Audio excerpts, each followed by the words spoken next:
Good morning, I'm Dory. And I'm TJ. Welcome to San Diego Coast Lifestyle, A monthly look into local businesses, local culture, community events. and all things San Diego.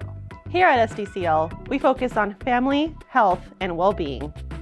Dory, have you ever noticed how fit people are around here? I know, everyone's always hiking, surfing, eating avocados. Gyms are open 24/7. Yeah, what's up with that? Like, what do they sleep there? Who's working out at 3 a.m.? I know, I try to go an hour a day, but it's challenging. This is exactly why the Smart Fit method is such a smart fit. All you need is 20 minutes, 3 times a week, and science. Science? Science.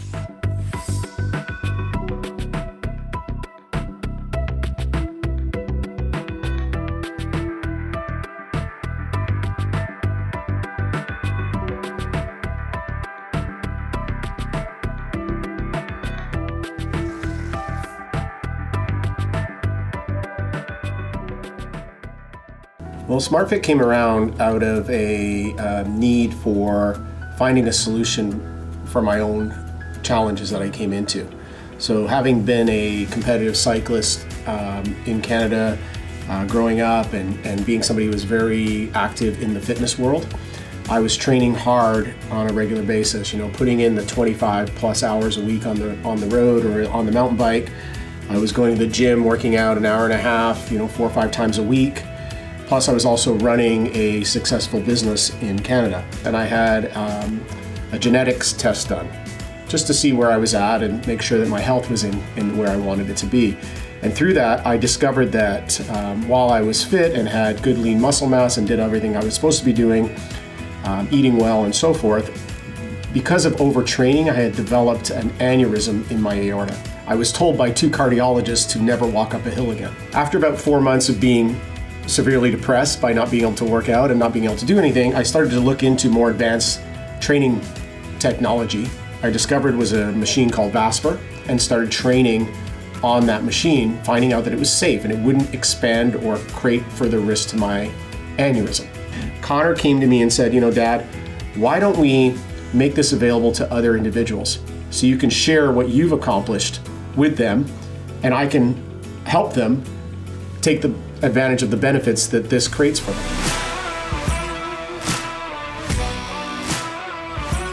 In my first month here, I lost 9 pounds and 7 inches off of various areas of my body, and I just was blown away. I couldn't believe it. Here I'm doing 21 minutes of exactly what I should be doing and optimizing my performance and really go home exhausted every day. We're starting to see a lot of positive momentum in people's lives as well through coming to our gym. You start with one thing, start working out a little harder, then you start deciding to eat a little cleaner, then that naturally carries into doing more healthy habits, and it's been really cool to see the clients that we have thus far really start to change and improve their lives. What it means is that I get a really good workout, short period of time, and I also get data that shows me what my progress has been, which I really like. We used to say to our children that the only thing you're entitled to in this world, and there's only one thing you're entitled to, that's your right to go out and create value for somebody other than yourself. So that philosophy has always been built into how we approach day-to-day lives and how we go about our business. Because I can see Connor's passion and his desire to take this and help people with it. And that's something that I think is very beautiful and I want to support. It's cool for me to be able to do this with him, and especially something that we're both very passionate about, which is fitness and health and helping other people out. What we really want people to do is we want their life to be their life, and we want to enhance every aspect of that life. We don't want to make their lives health and fitness. We want our gym to use health and fitness to enhance their life. That's really what the core concept of Smart Fit Method is about. I wanted to be back in a gym, but I wanted something small, and I wanted something where I knew I'd get a lot of personal attention. So it just made sense to me. The first time I walked through the door, I loved the atmosphere, I loved the team here, I felt everybody was very knowledgeable, and it really felt like a place where I could excel and better myself, both physically and mentally. So body fat percentage is down, lean muscle is up, and so I can see the results. And so that's what it means to me. We're very confident that we can get people results, and we're also very confident that we can get them in that short period of time. I can't think of one reason why somebody can't carve 20 minutes out of their day, 3 days a week, and make this happen.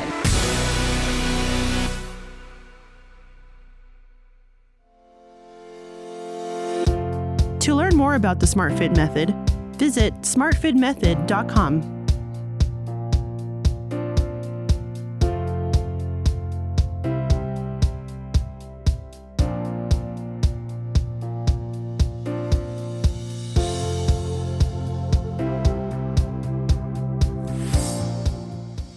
What a cool story. He turned his passion into his business. Yes, but passion can only take you so far. After that, you need to lawyer up. Say what? Yeah, I mean, there's legal docs, paperwork, numbers, math. These words all stress me out. Well, lucky for you, the old wise ones are here to help you help you.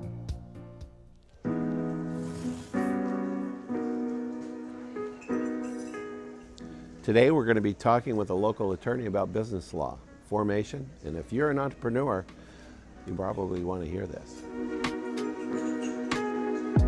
Let's dive in a little bit into business law. Okay. So you're down here, and so if you're an entrepreneur out there, and you know, if you wanted to tell them at what stage of the business cycle should they reach out to you and touch base and start using your services?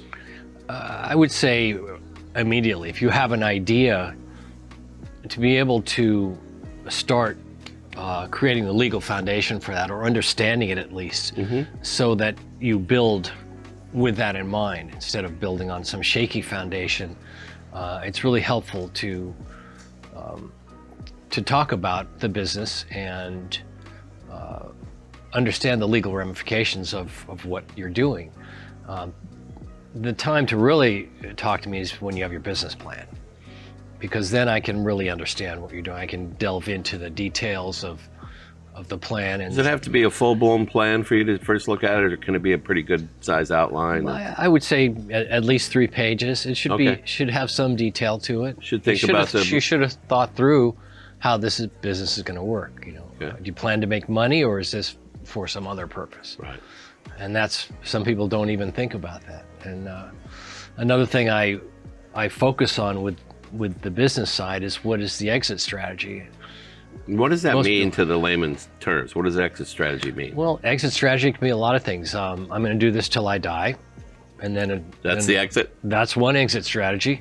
In fact, that's what a lot of people come into the business with. I'm going to do this for the rest of my life, without realizing that they're building equity in a business and can very much profit on the sale of the business.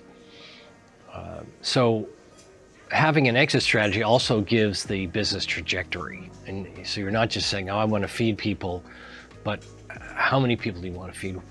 And how will this evolve? How will this continue with or without me? So a lot of people feel that lawyers are too expensive and it costs too much to get into. And I know you're in the multi-$100 an hour range. So how do you address that issue? If you're a new entrepreneur coming in, you haven't got all your funding yet, you got your business plan ready, I need your head, but I don't have much money. I do an hour consultation for $50 or buy me lunch.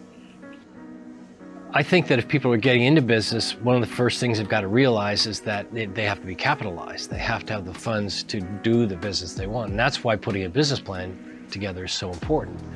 How are you going to fund this? And do you find many people coming in right away with that thought already in their head that they have to find money? Or do you see most of them coming in with, I want to do this and I'm not sure how much money I'm going to need? Well, if they haven't done a business plan, they don't know. If they have, than they do. It's pretty clear. So I can be more helpful when somebody has a business plan. Right, and you and I have worked together in the past, and if I, give you a retainer, $1,500 or $2,500, whatever the retainer is, I don't necessarily have to use all your services right now. I can call you. I can call you after the lunch that was free, or $550, and then just pick your brain a little bit because you charge on an hourly basis, right? So actually, tenths of an hour. So okay, so that's good for the entrepreneur because they want to be able to pick up the phone and call, and not feel like they're going to break the bank. But that one call would save them so much effort and time down the road. Yeah. That they should be encouraged to. I think people are reluctant to spend a good amount of their startup budget on legal, but that's really where it needs to go. If you don't have the legal foundation, then you're going to pay for it down the road. Adam, thank you so much for joining us today. I always have so much fun laughing with you, and it's so hard to do with a lawyer. So I really do love it, and I've used your firm for many, many years now. I highly recommend it. So for all of you that wants to reach him, call me.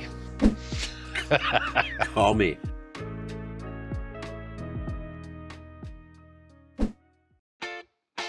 If you want your questions answered by the old wise ones, visit SanDiegoCoastLifestyle.com.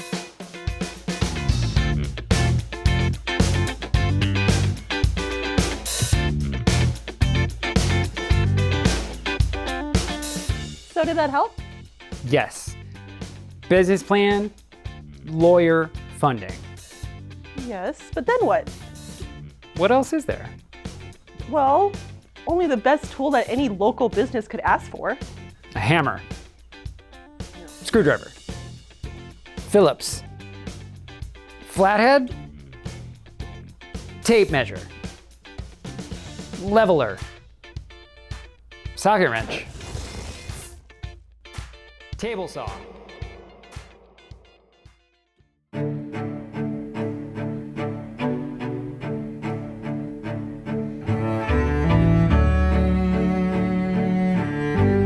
We knew the Chamber of Commerce would be a good place to meet other business owners. And we knew we wanted to be involved in the community. That's very important to us and our ethos when we started the business.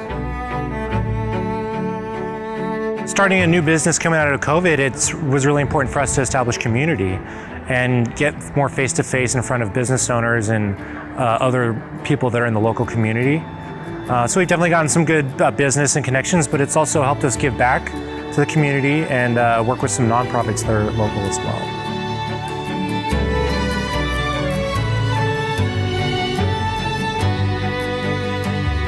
So we're one of the new members that were being highlighted here today. Encinitas for Equality, as I said, they do wonderful work in terms of bringing that exposure and the needs that people of color, inclusiveness, and through all really the United States, but particularly here in North County and Encinitas. It's really great. I've obviously met some wonderful people, some great connections have already started happening. Just to know some of your other local businesses that you don't really necessarily have the time to when you're running a business on a day-to-day, so it allows you to come together and really see the faces. And I think you see all the names on different, communications and emails, but when you can come out and meet them.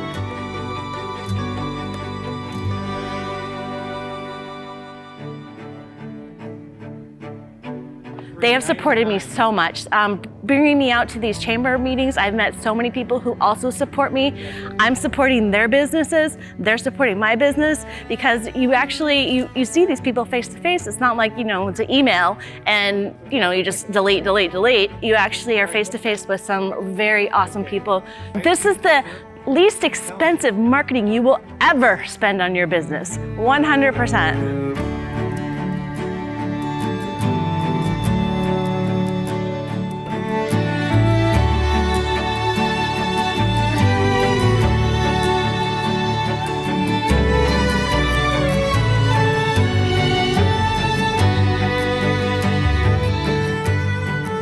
And so it just really takes that partnership and that community and the voices that come from an organization like your local chamber are really the resources to do that, and understanding that's why they are been established, because that is really their sole purpose of highlighting local businesses and really expanding businesses and helping them to monetize or scale or grow their businesses, and particularly with all the opportunities that they offer from the mingles and the classes that become available and the trainings and teachings that you can get. So very valuable.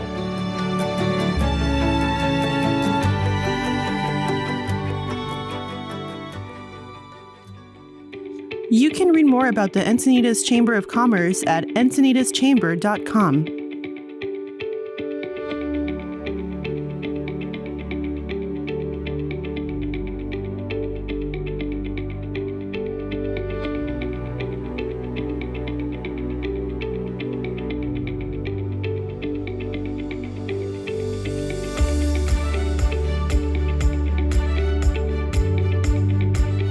Allen wrench. Okay, can you stop?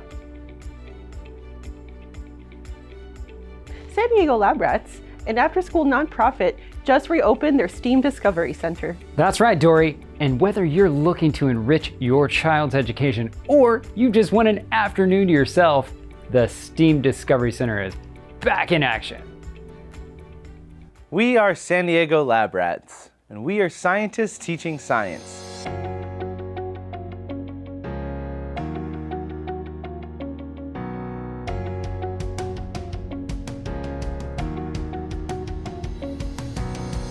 Our goal is to inspire youth to love learning about science and to motivate them to put in that hard work to achieve their very best in STEM. We believe that an education in STEM is nothing less than the power to change the entire world with a single idea.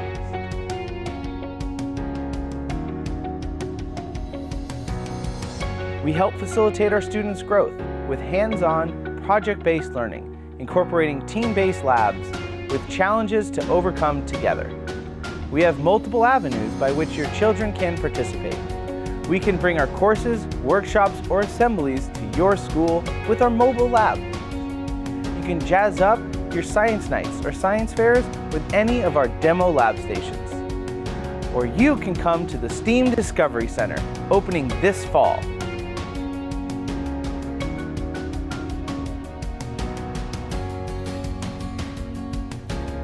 STEAM Discovery Center has fun, hands-on curriculum to get your students prepared for their future, and specialized makerspace to allow students to explore many different wonders of science so they can find their own passions. Sign up now on sandiegolabrats.org. For more information about the STEAM Discovery Center, visit sdlabrats.org.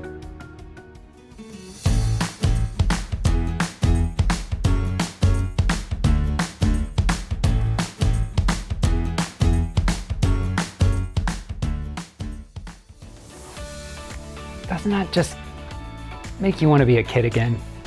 Yes, learning has come such a long way. It's so fun and innovative, especially the technology part. And the world is advancing so quickly, it's hard to keep up. Yeah. If there were only a trusted local news source that was adapting to modern times, completely free. You mean like the Coast News? Yes.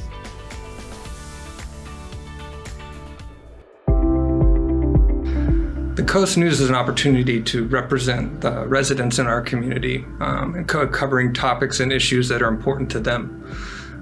We live and work here too, so these things matter to us.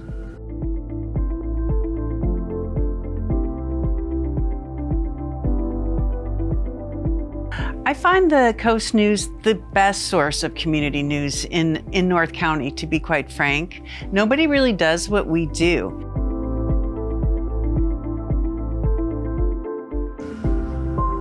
When we transferred to digital, we were able to offer more breaking news. We were able to check and see issues that were important to residents on social media platforms and share them to a broader demographic of people outside that maybe don't read traditional newspaper. We know we're connecting all of the dots for our readers, and we're providing content, community news that's very pertinent and relevant and helps their whole understanding of what's happening in their community.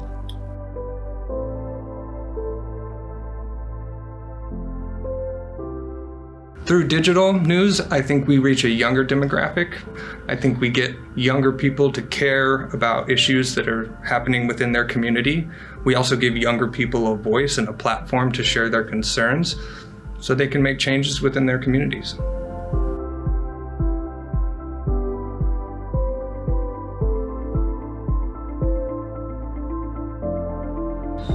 Having both digital and print allows us to reach more readers through both of those mediums.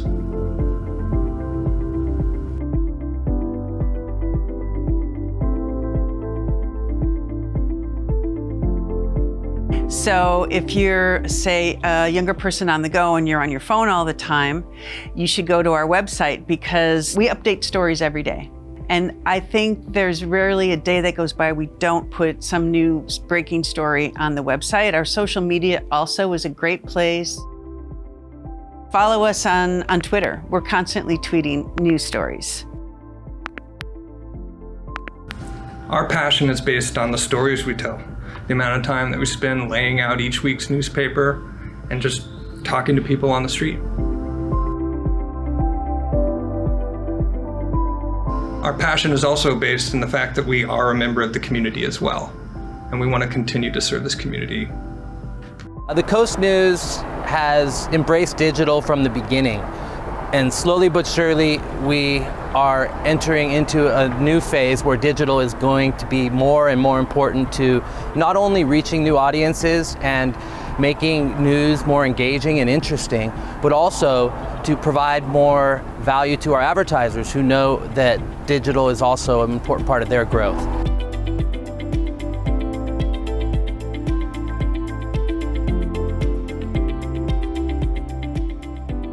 The Coast News cares. We care about the community. We really do. We're passionate about what we do, and we want to make sure that we do a great job for our readers because they're who we all work for, our readers. For more information, visit thecoastnews.com.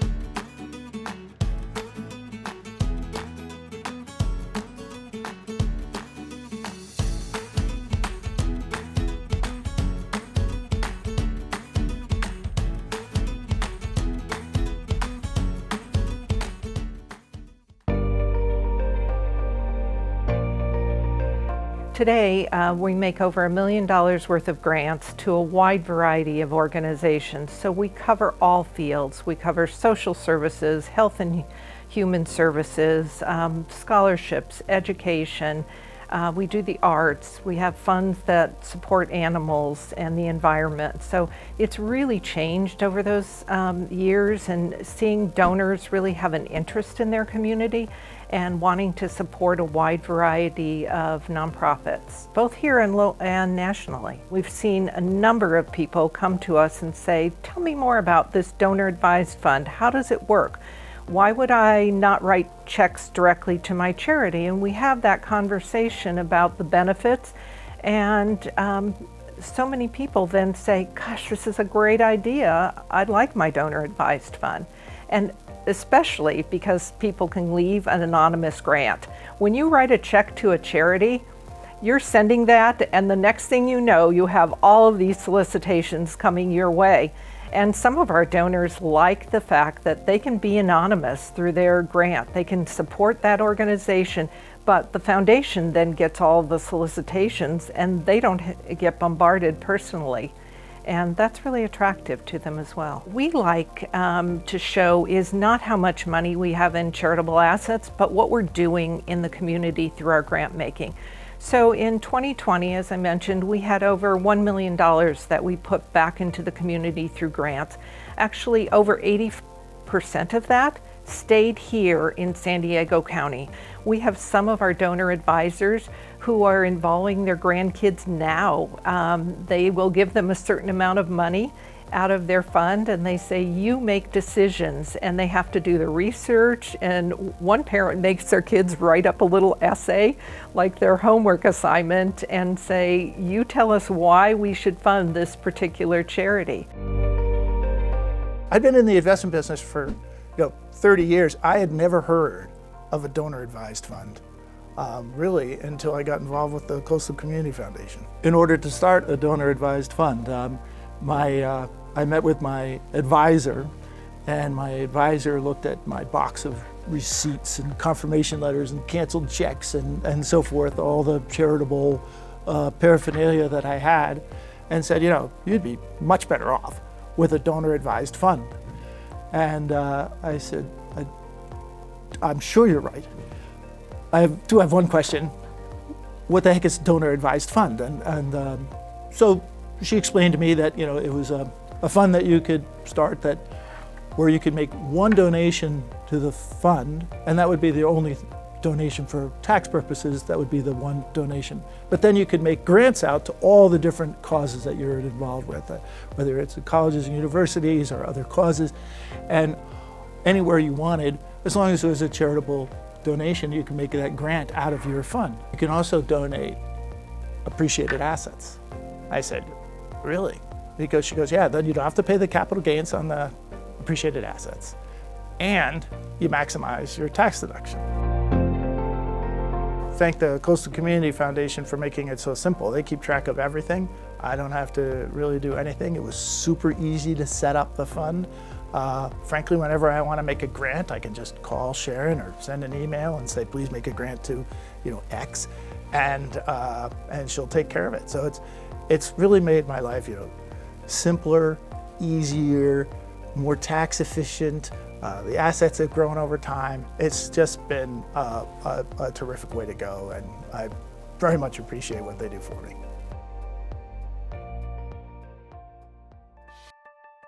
To learn more about the Coastal Community Foundation, visit coastalfoundation.org.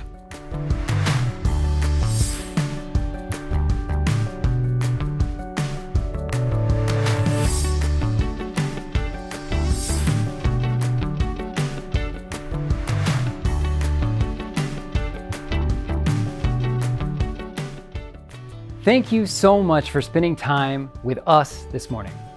We hope you will join us again for another episode of San Diego Coast Lifestyle.